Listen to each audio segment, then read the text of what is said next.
cellule est chargée de centraliser toutes les informations nécessaires pour une meilleure gestion sanitaire au niveau national.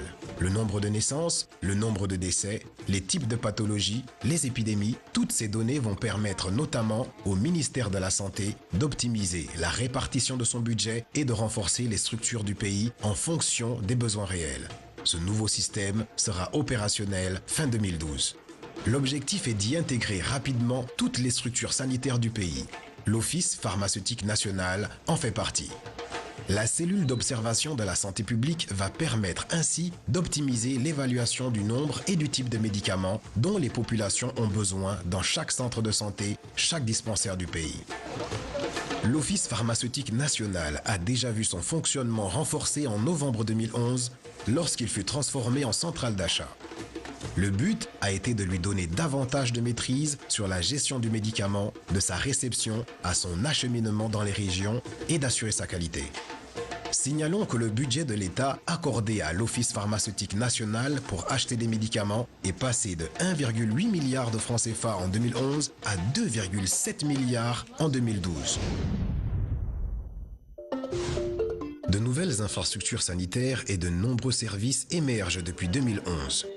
5 pôles d'excellence vont permettre de réunir toutes les expertises médicales en un grand centre universitaire basé à la capitale, Libreville. Ainsi, le nouveau CHU d'Angonje est aujourd'hui totalement opérationnel et propose notamment les services d'un institut de cancérologie. L'hôpital des armées Omar Bongo Ondimba s'est doté depuis peu de nouvelles spécialisations comme la chirurgie thoracique et vasculaire. L'Institut Janébori va être transformé d'ici 2016 en un CHU spécialisé dans la santé maternelle et infantile. Le CHU d'Ovendo sera demain un nouveau centre comprenant tous les départements médicaux basiques et sera spécialisé dans l'orthopédie et la traumatologie. Enfin, la première phase des travaux entrepris au centre hospitalier de Libreville a été finalisée en juin 2012. Il s'agit d'un bâtiment neuf consacré notamment aux urgences pédiatriques, médicales et chirurgicales.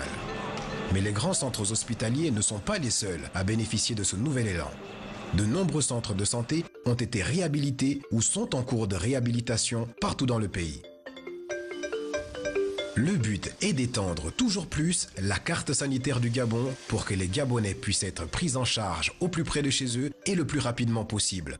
Et pour qu'ils puissent être transférés dans les plus brefs délais dans les grands centres hospitaliers lorsqu'il s'agit de cas plus graves.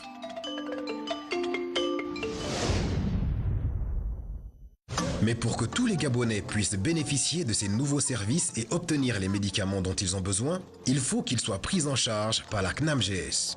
Il leur suffit pour cela de s'inscrire dans un bureau de leur région.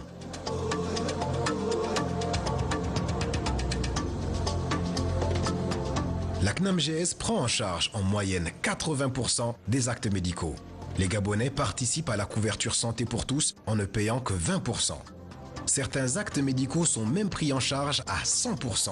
C'est le cas par exemple d'un accouchement qui coûte 60 000 francs CFA ou encore d'une césarienne qui coûte 260 000 francs CFA. La CNAMGS a connu une accélération fulgurante de son efficacité ces 3 dernières années. 600 000 Gabonais bénéficiaient déjà, début 2012, de cette couverture médicale destinée à tous. Mais le meilleur moyen de ne pas tomber malade, dans la plupart des cas, est de se faire vacciner ou de vacciner son enfant selon les calendriers fournis par les centres comme celui de Louis à Libreville. L'État a injecté davantage de budget chaque année depuis 2010 afin de permettre la multiplication des campagnes de vaccination comme celle contre la poliomyélite en janvier 2011 et celle contre la rougeole en janvier 2012. La couverture de vaccination est passée de 67% en 2010 à 75% en 2011. Ces efforts ont abouti également à la découverte d'un nouveau vaccin contre la méningite. Notons aussi que tous les vaccins sont aujourd'hui financés à 100% par l'État.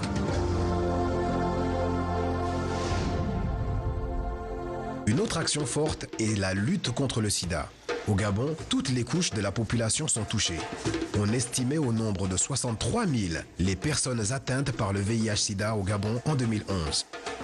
Pour enrayer davantage l'épidémie et mettre en place une prise en charge optimale des malades, le président de la République, Ali Bongo Ondimba, a pris des mesures radicales en juin 2011.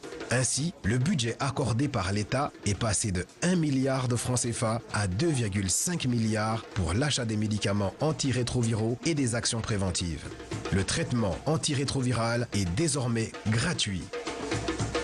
Certaines actions ponctuelles jouent également un rôle primordial dans ce combat. Par exemple, la fondation Sylvia Bongo Ondimba a organisé la CAN sans sida qui a permis à 16 000 personnes de se faire dépister début 2012. Le Gabon connaît aujourd'hui un véritable élan vers l'émergence d'un nouveau paysage sanitaire.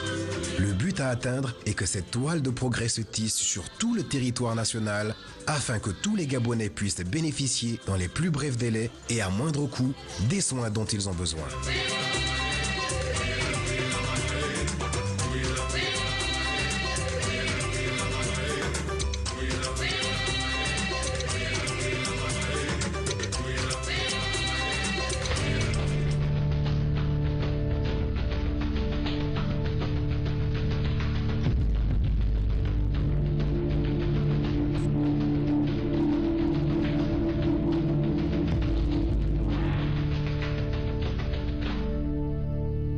Dire aux jeunes de ne pas faire les fous les cons. La sagesse n'a pas d'âge, déconne pas au fou le camp. Va dire aux jeunes de ne pas faire les fous les cons.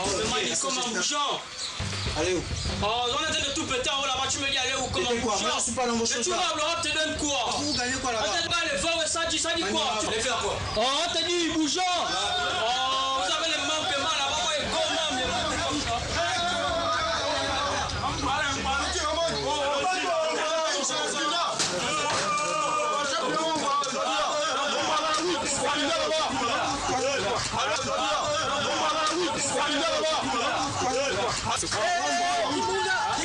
Laisse-moi vous voir. Comment on va ici là? Où est-ce que vous allez comme ça? Ça c'est quoi?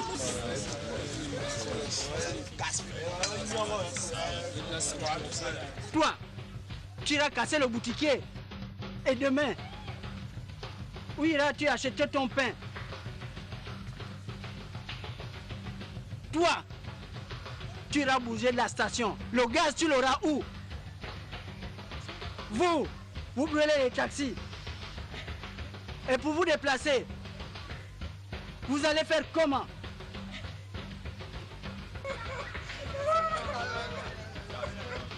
Eh Allah! Oh grand, c'est comment? C'est la jeune, les parti casser les mon boutique. C'est ce que vous voulez?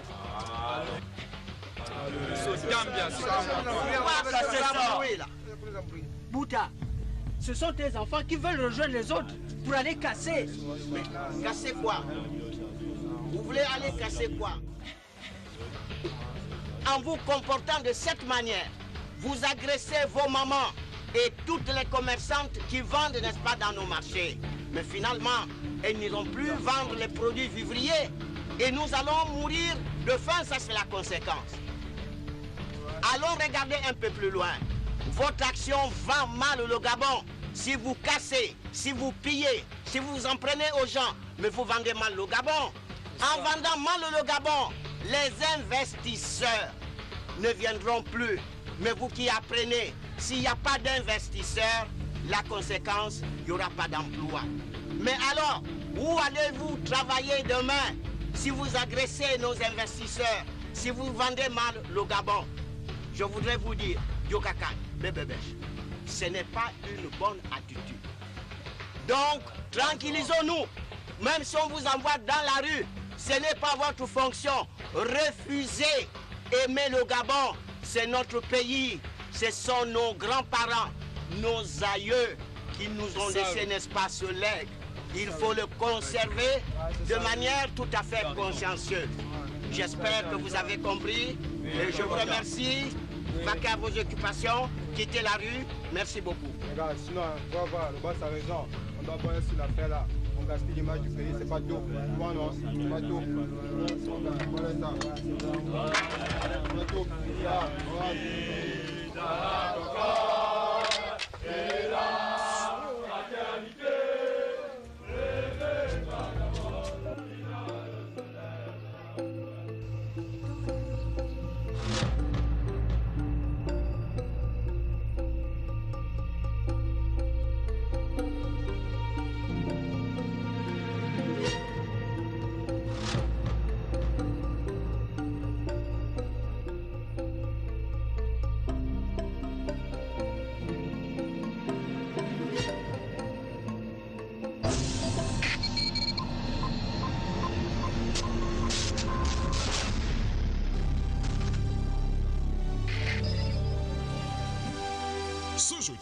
6 septembre 2012, à partir de 21h, sur les antennes de Gabon Télévision. La grande interview reçoit Faustin Bokomi, secrétaire général